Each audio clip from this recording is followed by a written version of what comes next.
This is really breaking up. Welcome from Alpha to Omega.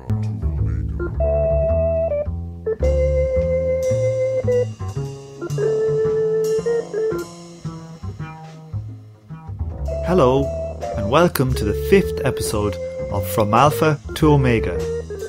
Today is Saturday, the 18th of May 2012, and I'm your host, Tom O'Brien.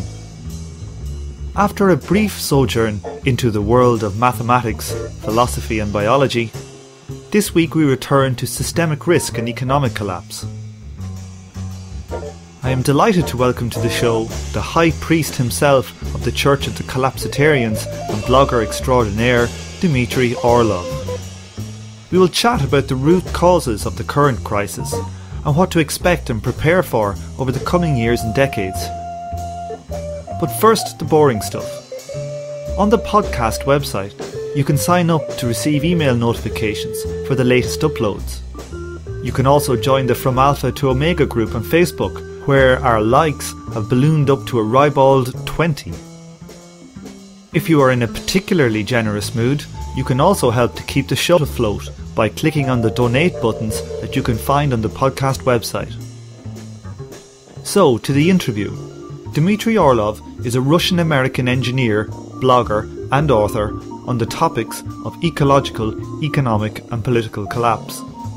He runs the extremely popular and highly recommended blog cluborlov.com, which has in its short 4-year history been visited by over 2 million people from all across the globe.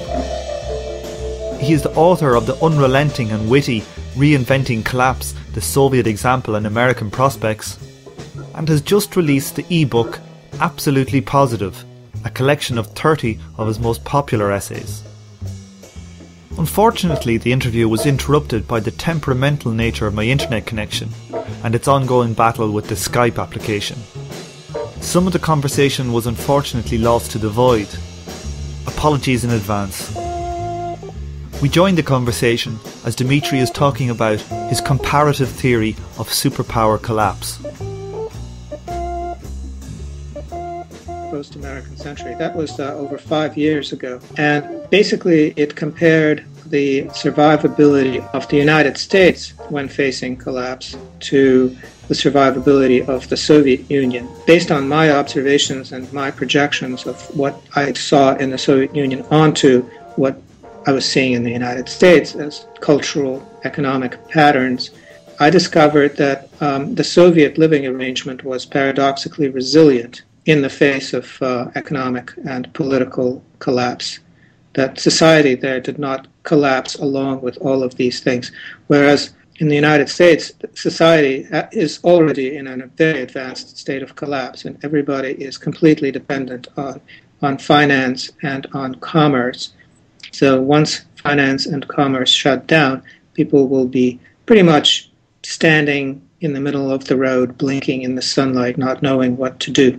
Basically, the USSR and the USA are these two acronym states. Now, the USA, of course, predated the USSR by quite a bit, but it was not a very significant player on the world scene until World War II. It was really World War II that propelled both the USSR and the USA into a lead position in the world, where for quite a while they basically jockeyed for control of the entire world. They had a presence on every continent, just about. And so basically they were handed the remains of other empires to run. And there are some differences, of course. For instance, the Soviet Union failed to profit from its empire, whereas the United States became quite rich for a time because it could drain resources from the rest of the world, basically slant the playing field in its favor. It was much better at doing that. But there were other patterns that were very, very similar. The pattern of militarism that destroyed the USSR and is in the process of destroying the USA, where the military, with each passing year, soaks up more and more resources, greater and greater share of gross national product, but delivers nothing but a string of defeats. Those patterns are identical between the USSR and the USA. So the USSR couldn't win in Afghanistan. The USA can't prevail in Afghanistan either. And so it's just a one defeat after another. Another parallel that can be drawn is national bankruptcy. Basically, these empires, they drain resources that are available to them and then go bankrupt. They overrun their ability to finance their own existence. So the Soviet Union went bankrupt, and the United States is in the process of going bankrupt. It's faced with this perspective of runaway debt that cannot really be sustained. The rate at which the federal government of the United States and the states as well are taking on debt is completely unsustainable. In that way, I think the USA will follow the USSR through national bankruptcy and then political dissolution. What was the role of peak oil? Because you quite famously say that one of the key drivers of the collapse of the Soviet Union was a peaking in their oil production. What role has this played in the demise of America? Well, both the USSR and the USA are predicated on the concept of constant growth. When that fails, all sorts of things cease to function. All sorts of plans go awry. All sorts of arrangements cannot be perpetuated. Now, what happened with the USSR was a double hit. First of all, their oil production peaked. There was an all-time peak. There was a resurgence of production in the Russian Federation and various other former Soviet republics, but the all-time peak of Soviet production will probably never be achieved. So their production started dwindling about 3 years before the USSR became a bunch of separate states. And at the same time, that was the exact period of time when Prudhoe Bay and North Sea, Prudhoe Bay and Alaska, went on stream. Because of that, the oil price on the world market plummeted to an all-time low, below $10 a barrel, as opposed to something like $120 a barrel, which is what it is now. So at that price, the USSR could no longer sell oil to finance its imports, and it became very dependent on all sorts of imports by that point because the Soviet economy was underperforming, was hollowing out, and very significantly, Soviet agriculture was never able to feed the entire population. So they depended on grain imports, mostly for feeding livestock, for protein. So when that became a problem, they started taking on debt. And in the final stages, Gorbachev was on the phone with Germany, trying to get the Germans, Helmut Kohl, to intercede with the Americans, trying to get some more credits to keep the game going a few more months. So basically that's how the Soviet Union folded, is they couldn't continue to finance the imports that they needed to feed their own people. With the United States, the situation is quite different because the Soviet Union and now Russia are oil exporters, whereas the United States is an oil importer as of 1970 or so. And so it's become very dependent on imports from countries that have nationalized the oil business and that are developing their own economies and using more and more of a dwindling resource, leaving less and less for exports. So in that sense, the United States is being driven into a corner where they have a very oil-dependent economy, a lot of driving. The landscape in the United States is not survivable without a private automobile. And at the same time, the fuel for this is dwindling, and the price is continually going up. That is a different path, but it all hinges on the availability of energy and the fact that the supply of energy is such that it can no longer continue to produce economic growth. It's just gone. He says it's gone and he can't go on living in memory, mulling it over endlessly. Why is that so hard for me to see?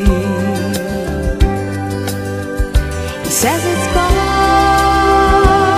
and he can't go on trying to live a lie. And when he cries, I know it's over, but I will never know why. So getting towards your 5 stages of collapse theory, can you explain this and maybe give us an understanding for where you see this different parts of the globe within this? The first 3 stages, which are observable right now, is financial collapse, where basically there's the ability to manage risk goes away. It becomes far too compromised. And so there's really no way to plan financially for the future. All of that becomes wrapped up in political problems because governments can't afford to have their banks fail. So they start printing money, they start issuing public debt to paper over these gigantic privately generated holes in the financial system. And then commercial collapse really has to do with the failure of the financial system and the fact that it can no longer provide credit on reasonable terms. There's a lack of credit, and that slows commerce to a point where people start losing access to the products that they need in order to live, in order to continue functioning in society. And that feeds back into financial collapse because those people can't make debt payments anymore. So there's a spiral there, feedback pattern. It also feeds into political instability where governments fail. For instance, now there isn't really a government in Greece. There's probably going to be another election. The fringe parties are probably going to dominate. Those parties happen to be against the terms of the Eurozone bailout. So the bailout won't happen, and then the financial system will dissolve as far as Greek participation in the Eurozone. So all of these things are coupled, but the reason I separated them into separate stages or separate entities is because the financial system can really be cut away from the political system. The fact that this or that set of rules applies to money is a political decision. It's not necessary to completely destroy your country because some banker says so, but that is in fact what's happening. Similarly, commerce can be established in patterns that are not connected to financial centers. You can relocalize the economy and actually feed and clothe and house people with local resources without using credit. It is possible. It has been done. So these things are separable in some ways. But in what we're seeing around the world is there's such close coupling between them that a financial problem compromises the government and also compromises the ability of the people to conduct commerce in the normal way. The last 2 are social collapse, where various types of public institutions fail. They could be churches, they could be charities, they could be other types of social organization. There could be very local types of political organizations as well, but nothing on the level of the nation state. Such institutions are sometimes quite strong and can hold together quite well. So, for instance, after the Soviet Union collapsed, the living arrangement of people living in the apartments that were assigned to them by the government, it persisted even after the government was gone. Compare that to the typical arrangement in the United States, where you live depends on the existence of a finance company that handles your mortgage payments. So that is a social arrangement that persists. Another example is in the United States, people need either money or health insurance in order to get medical care. There is some kind of free medical care provided, mostly through emergency rooms, but that is extremely expensive and not very good. Whereas in Russia, there was a system of public health that continued to function even after the government became completely dysfunctional and actually largely stopped doing anything for a time. So those are examples of social arrangements that are sufficiently well organized to exist without political backing. And then cultural collapse is, well, another thing in Russia is that, on the cultural level, people had all these coping mechanisms. The families were relatively strong. Neighbors knew each other, and people looked out for each other and cooperated in all sorts of ways. So how they behaved towards each other changed in some dramatic ways, but in other ways remained the same and provided a lot of survival strategies for people. Whereas in the United States, society is very atomized. People don't know their neighbors. Their interactions are very scripted and really revolve around money and around status, not around really taking care of each other in any meaningful way. And these relationships generally, they don't survive periods of extended stress. People do come together in emergencies, but if the emergency is permanent in nature, then society in the United States is just atomized, except for a few immigrant communities, a few old neighborhoods here and there. People really don't know each other. When I talk to people about collapse, people point out iPads and the Large Hadron Collider. I find it very difficult to deal with my analytical side telling me these things are the apogee or the peak of our society. But then when I think about the Soviet Union, they were developing some of the most advanced technologies right up until the point that they collapsed.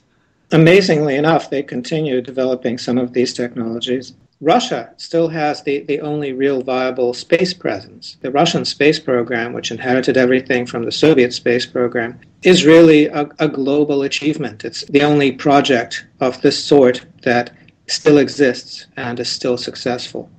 There are quite a few other examples where the Soviet Union and now Russia are in the forefront. This is not commonly heard in the West because there is an imposed bias in Western press to represent Russia as backward, as failed. But to give you one concrete example, for instance, in Russia, there's a type of surgery that you can get for having a deviated septum in the nose, which does not involve cutting the cartilage, which is the way they do it in the West. It involves softening the cartilage using a special laser and then putting in a splint. It's a non-invasive sort of surgery, and the results are much better. So people who want to get that surgery done have to go to St. Petersburg or Moscow. They can't get it done in the United States or in England.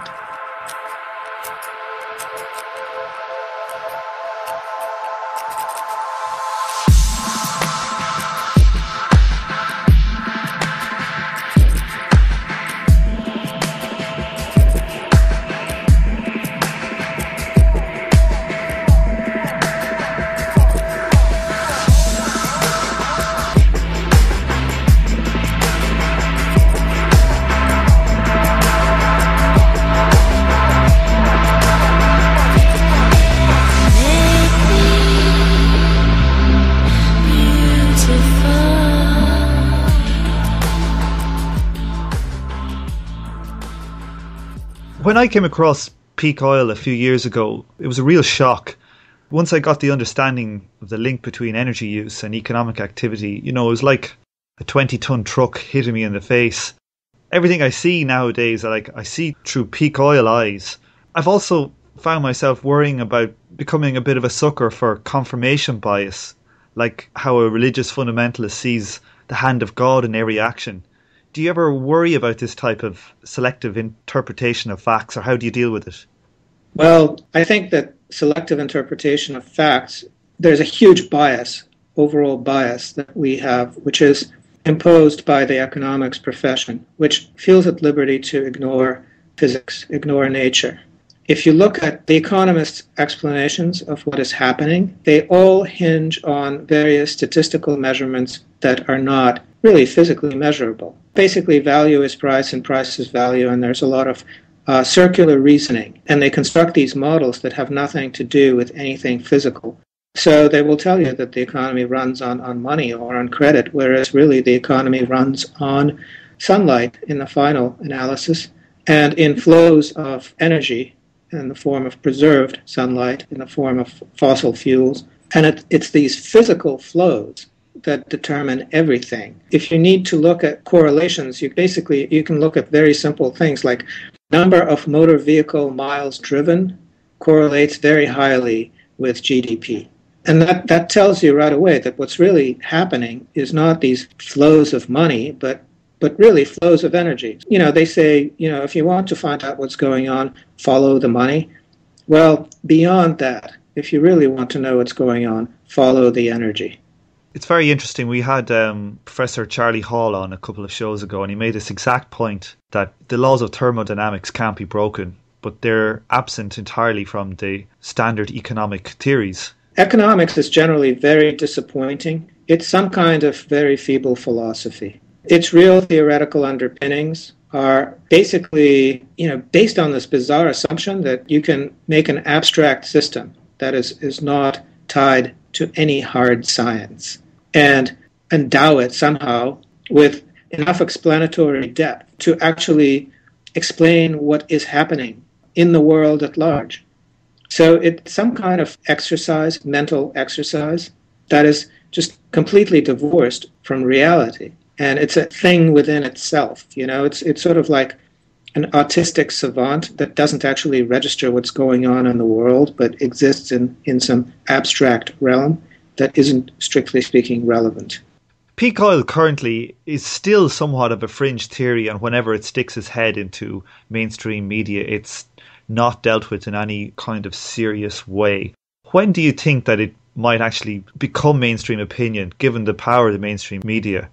It may never become part of mainstream opinion. It's more or less a system that very much controls the center of public discourse using a manufactured message. And that manufactured message is crafted in order to suit the interests of those who own the media.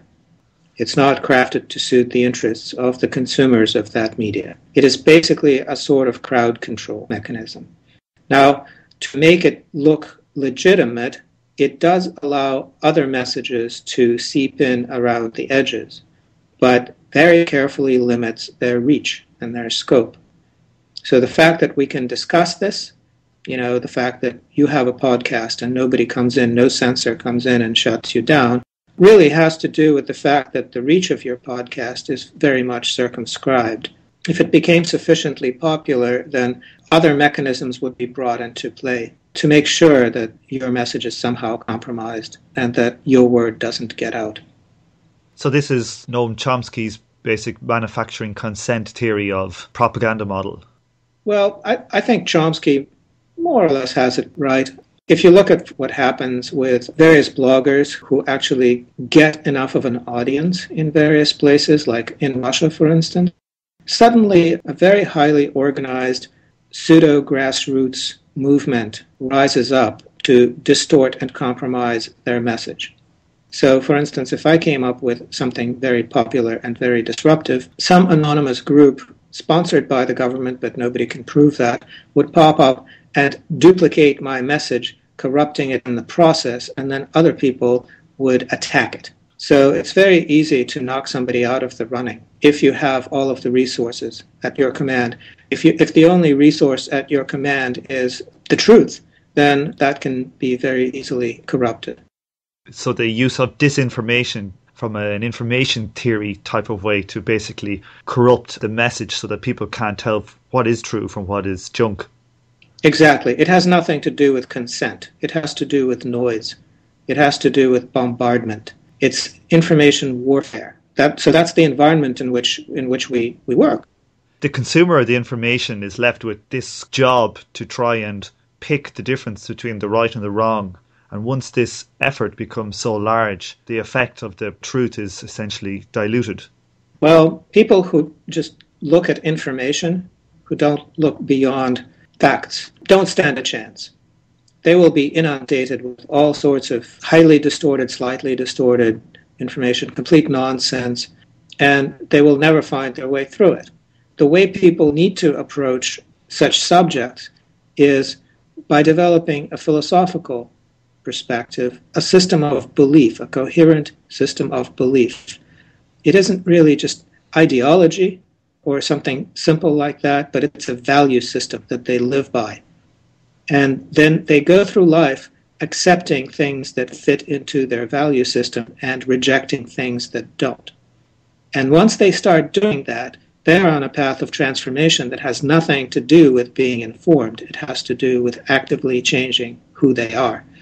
From that point of view, anybody has the power to make their own path, and a lot of people are doing it. So I think that that's the really hopeful thing, and that's why I do what I do, is to allow people the space in their head so that they can craft their own value system, not mine, their own, and follow their own path. Again, not my path, their own path. Would you like to tell the audience a little bit about your current path? It's really uncertain at this point. I'm trying to devote more effort to my writing and speaking career, if I could call it that, because it's in such demand and events are unfolding so fast. So the things that I wrote about, financial and political and commercial collapse, are actually happening in parts of the world. We can actually witness them in places like Greece and Spain and many other countries around the world. And the process is accelerating. So I think that these next couple of years will be the years to watch and to observe and to write about these events, because a lot of people will be interested in them. After these things run their course, then what I do will be less useful, because people will look inward and will try to find ways to cope. They won't need the big picture as much. They won't be as interested in it. So that's what I'm concentrating on right now, and de-emphasizing other things like software engineering, which is the way I've made money over the years. You've released a new ebook called Absolutely Positive. Can you tell us about this new book? Maybe why an ebook? The reason it's an ebook is because releasing an ebook, if you know a little bit about computers and things like HTML formatting, it's technically quite trivial. It's a very easy way to distribute a work. It really takes very little effort. The book is made of essays that I've published over the years on my blog that were particularly successful and that continue to be read. So I decided that after 4 years of this activity, I should give these essays that I wrote a little bit more permanence. One interesting thing about publishing a work of essays is that it's rather hopeless to try to do it through a publisher. The publishers seem to have this unwritten rule that the only people who can publish books of essays are dead people and Nobel Prize winners like Krugman. Nobody else is allowed to do that. So this is my escape hatch, if you will, to actually get these essays out into the world. And it's working moderately well. Recently, I watched a long 2-part interview with Alexander Bulgazin. He's a professor of political economy at the Moscow State University. And he was asked why the USSR collapsed. And he gave this most confusing, waffly, nonsensical type of answer. No mention of oil or energy production whatsoever. It seems to me quite likely that we might go through this transformational change in our society and no one will really ever know why it happens. It's like the story of the 3 blind men and the elephant. It was 6 men of Hindustan, to learning much inclined, who went to see the elephant, though all of them were blind, that each by observation might satisfy his mind. The first approached the elephant, and happening to fall against his broad and sturdy side, at once began to bawl, "God bless me, but the elephant is very like a wall." The second, feeling of the tusk, cried, "Oh, what have we here? So very round and smooth and sharp? To me 'tis mighty clear. This wonder of an elephant is very like a spear." The third approached the animal, and happening to take the squirming trunk within his hands, thus boldly up he spake, "I see," quoth he, "the elephant is very like a snake." The fourth reached out an eager hand and felt about the knee. "What most this wondrous beast is like is mighty plain," quoth he. "'Tis clear enough the elephant is very like a tree." The fifth, who chanced to touch the ear, said, "Even the blindest man can tell what this resembles the most. Deny the fact who can. This marvel of an elephant is very like a fan." The sixth no sooner had begun about the beast to grope, then seizing on the swinging tail that fell within his scope, "I see," quoth he, "the elephant is very like a rope." And so these men of Hindustan disputed loud and long, each in his own opinion exceeding stiff and strong, though each was partly in the right and all were in the wrong. The people who have a lot of weight assigned to their opinions are professionals. If they're professionals, then they're professionals in some specific discipline. It could be finance, it could be economics, it could be political science, it could be sociology, it could be history, cultural criticism. They view everything from a particular perspective. Now, there is no such science as collapsology, the study of collapses. It's not recognized. There are a few people, actually, who approached it successfully, like Joseph Tainter, for instance, who actually managed to put out scholarly works in this direction that are helpful. But overall, the trend is to listen to experts who have never studied the subject in question. So they're just basically, ad-libbing a little bit or giving their own perspective from the point of view of their specific, narrow specialization. When I released my first episode of this podcast interviewing Professor Charlie Hall, a friend sent me an article, I think from the Daily Telegraph, saying how everything's going to be fine, all we need is a few thorium nuclear reactors. And in the last couple of weeks, I've read a couple of things on the internet about NASA and generating cold fusion. What do you make of all this stuff and how the people are reacting to these stories? If you just keep economic growth going, Even if you improve the energy efficiency of the economy, lower the energy intensity per unit gross GDP, you would still get a boiling hot planet in a couple of hundred years. So it doesn't matter whether you get it from cold fusion or from thorium or from what have you. You just can't have ever accelerating pace of economic activity because it involves a flow of energy. You cannot improve the energy efficiency of any given process ad infinitum because at some point the laws of thermodynamics come into play. Because you can't get something for nothing, as long as you are following this idea that, there's this exponential curve that we're all traveling on, exponential expansion of population, of money supply, of everything else, you still get a dead planet after a couple of hundred years. So it's not really a technical problem.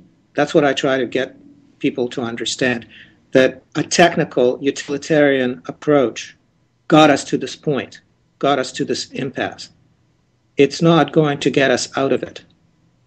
We have to do something completely different, approach it from a completely different perspective in order to stand a chance. Basically, the thing to do with all of these technological systems that we've built up is to figure out how to shut them down. And that is difficult enough. We have all these nuclear reactors that will go Fukushima on us if they're not supplied with electricity externally for many, many decades. And that is one of the biggest problems we face. There are also a lot of other issues where we can't just shut it down. We have to shut it down in stages and carefully. So that's where people should be devoting their energies, and how to shut down this industrial economy that we have. So you talked recently on your website about the increase in brownouts in America. That's electricity basically going down. What is the current state of the American energy infrastructure? Well, about half the electricity is generated with coal, which has no upside potential at this point, no growth potential. Right now, there's a glut of natural gas, so a lot of power plants are burning natural gas to generate base load as opposed to peak load. Natural gas-fired power plants can ramp up and down very quickly, unlike nuclear and coal, which take many hours to heat up and cool down. So usually gas was used for peak electricity production, but I guess it's also being used now because gas is so cheap for base load. But the reason gas is so cheap is because of this silly financial game with shale gas. A lot of money got spent drilling these wells that deplete very quickly and are not really a very good way to produce energy. But it's a really good way to produce, well, it was for a short period of time a very good way to produce financial results for exploration and production companies like Chesapeake Energy, which is now probably going to go bankrupt, along with quite a bit of the rest of the shale gas industry.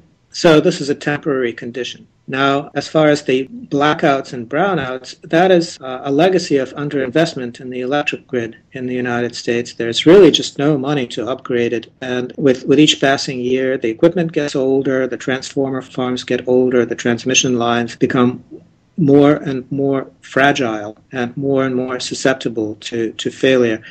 And the grid is structured in a way that there's very high chance of cascaded failure. So one point failure spreads throughout the system, causes a large blackout instead of a small one.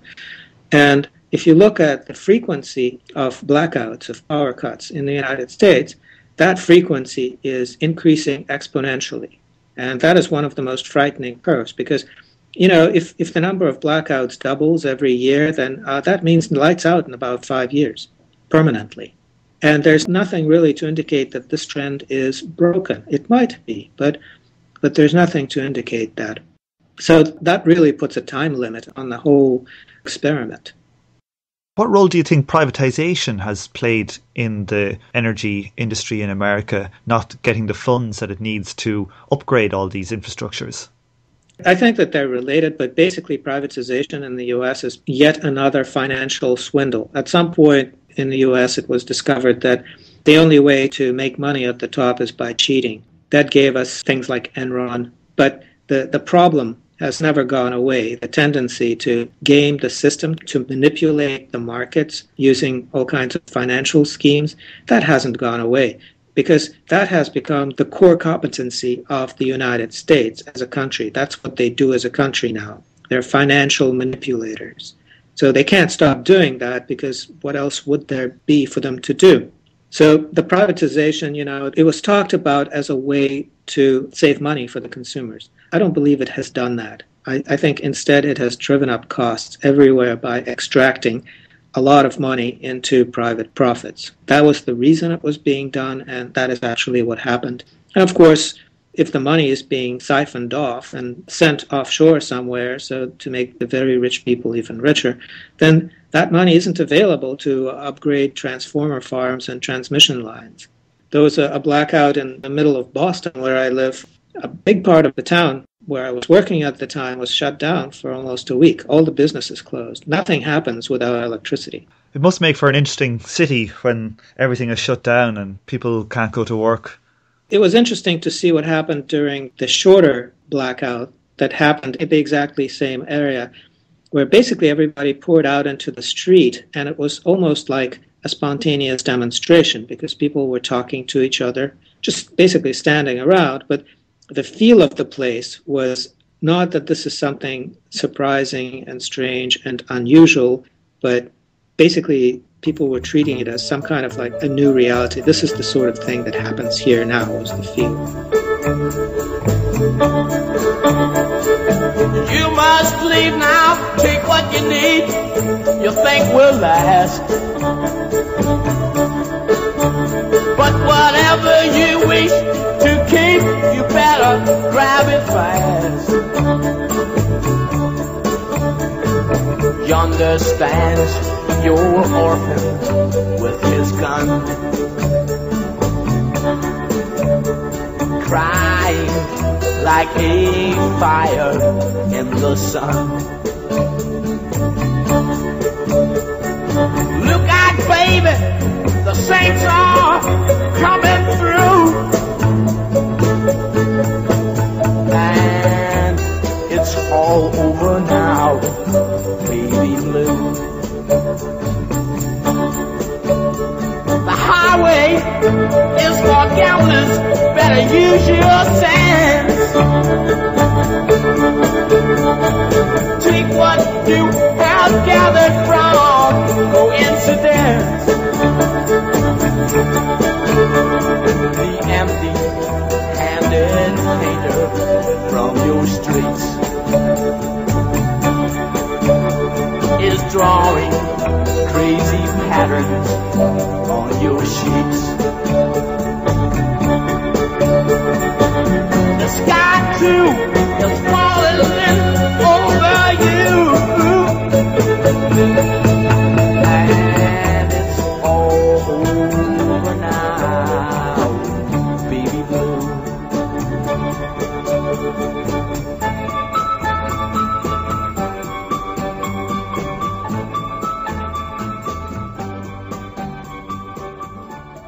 You've lived in both the old Soviet Union and in America. Adam Smith talked of the market working as if moved by an invisible hand to create the best outcomes for a society.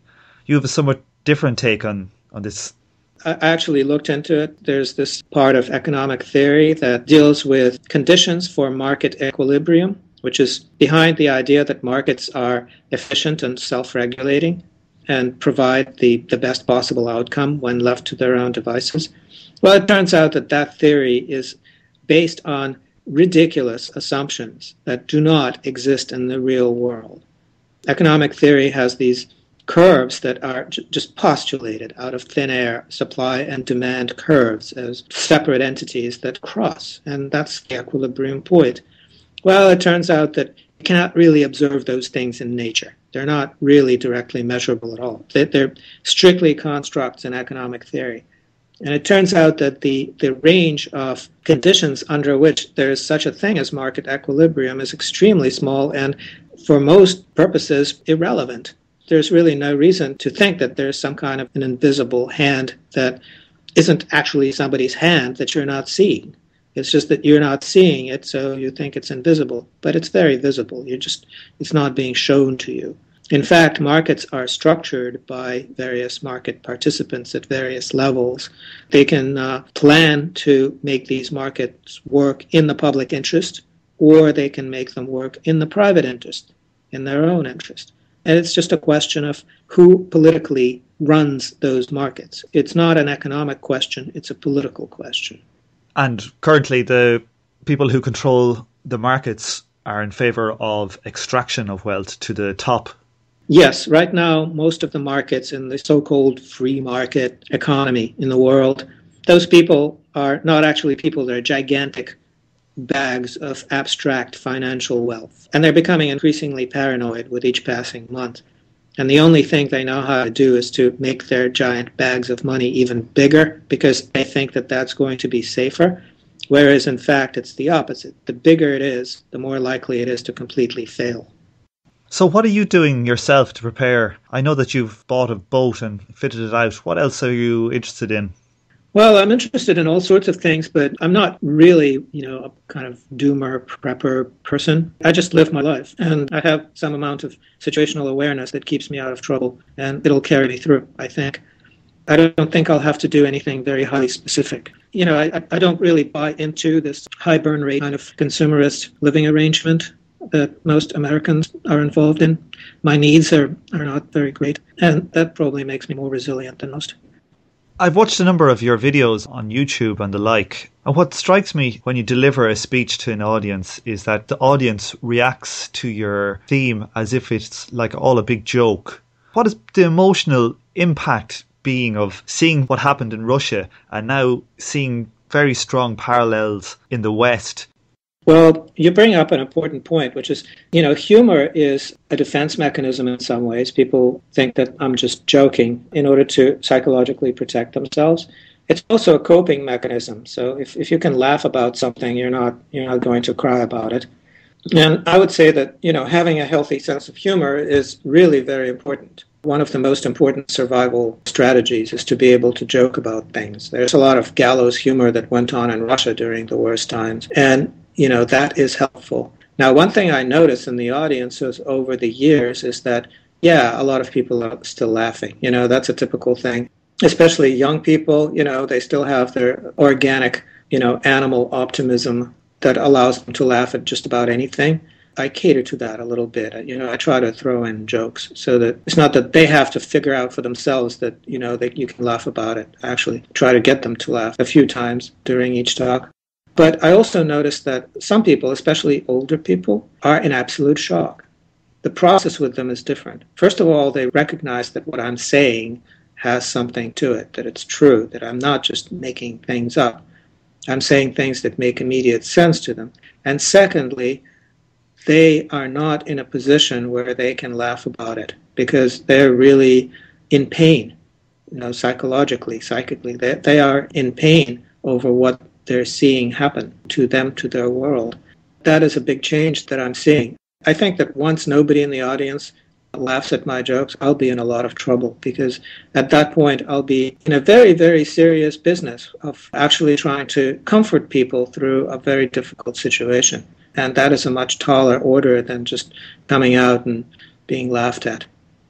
But what about your own personal emotional impact? The devastation of what happened for a number of years in the Soviet era collapse and now having to see this yourself again. This is quite a double whammy. Well, morticians are not really emotionally affected by the sight of cadavers. And I think I've become something like that. I've become desensitized by watching these things. I approach these issues in an almost professional capacity. So it doesn't actually affect me emotionally at all. In terms of my own life and the things that I enjoy, I derive a lot of pleasure from fairly simple things, from nature, from reading things that have nothing to do with this subject and interacting with people where, it's not something that I bring up with them. I can lead a perfectly normal life and yet devote quite a bit of my time to this particular field of study. What do you make of the nationalisation by certain South American countries of European assets? Actually, could you repeat that again?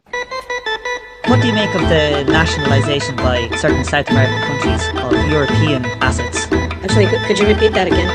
What do you make of the nationalisation by certain South American countries of European assets? Actually, could you repeat that again? What do you make of the nationalisation by certain South American countries of European assets? Actually, could you repeat that again? What do you make of the nationalisation by certain South American countries of European assets? Actually, could you repeat that again?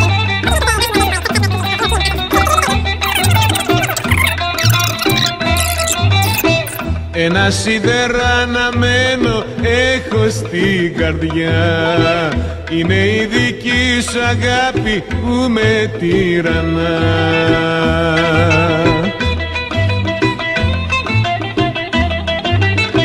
Θα έχω σ' όλη τη ζωή μου βάρος στη συνείδησή μου για τα τόσα σφάλματά μου που σε διώξαν μακριά μου. I would like to thank Dmitry again for a typically enlightening interview, and I look forward to talking to him in the future about the progression of our lives through the likely coming financial, commercial and political collapse.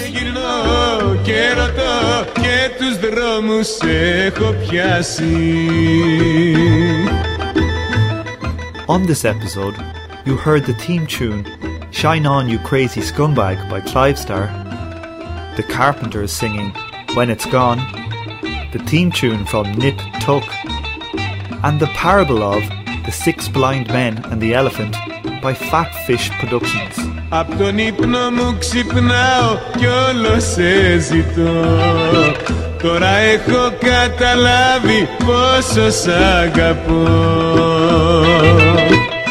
You also heard Van Morrison and the Them singing Bob Dylan's classic, It's All Over Now, Baby Blue. And in solidarity with the Greek population struggling with austerity and their attempt to free themselves from the clutches of the banking oligarchy, you are now listening to Stelios Kazadzidis singing Effigy, Effigy. Έφυγε, έφυγε, έφυγε, την έχω χάσει και γυρνώ και ρωτώ και τους δρόμους έχω πιάσει. To play us out this week, we have an extract from Aristotle's Metaphysics taken from Bertrand Russell's The History of Western Philosophy. I hope you join me for the next episode of From Alpha to Omega.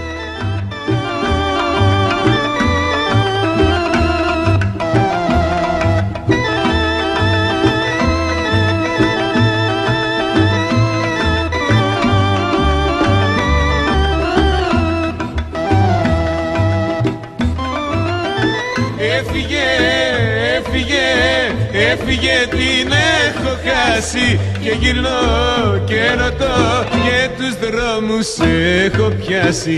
Έφυγε, έφυγε, έφυγε, την έχω χάσει και γυρνώ και ρωτώ και τους δρόμους έχω πιάσει.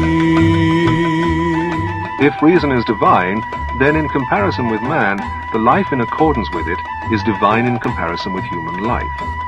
But we must not follow those who advise us, being men, to think of human things, and being mortal, of mortal things, but must, so far as we can, make ourselves immortal, and strain every nerve to live in accordance with the best things in us.